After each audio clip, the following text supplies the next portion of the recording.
We are here in the historic heart of Moldova, a land caught between East and West, between memory and modernity, between survival and surrender, between identity and ideological occupation. And history teaches us this: Europe was not built by algorithms, it was built by sacrifices made by men and women who loved their country. It was not born in Brussels, but in the catacombs of Rome, the libraries of Constantinople, and the forests of the Carpathian Mountains.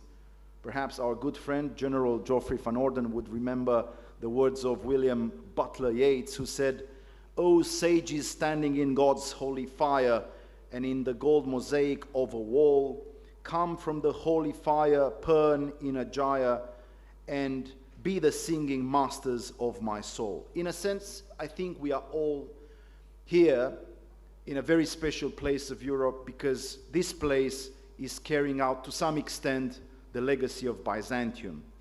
And so let me tell you a story about a great man who sailed indeed to Byzantium.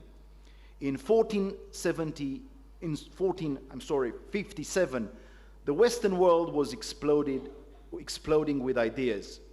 Books were being printed, kingdoms were being shaken, but here, in this very region, Eastern Europe, a different revolution took shape. It was right after the fall of Constantinople. Stephen the Great came to power in Moldova. Now, he was educated in Mount Athos, in the Vatopedi monastery. We know that he was a brave war hero. He had 4 wives and more than 30 battles. Historians still debate which brought him more victories or headaches. But nevertheless, that wasn't just his only genius.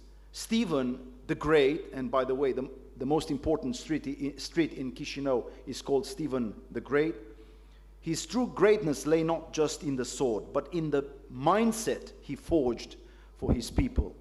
He built monasteries not as ornaments, but as fortresses of culture. He did not write policy documents, he painted theology on the walls of the Voronezh monastery. He did not only sign trade deals with the Venetians, he also built an identity rooted in soil, in stone, in silence, and in songs. He understood what few Western leaders today remember, that a nation is more than GDP. It is a story told from generation to generation, guarded by its rituals, protected by its borders, sanctified by its memory.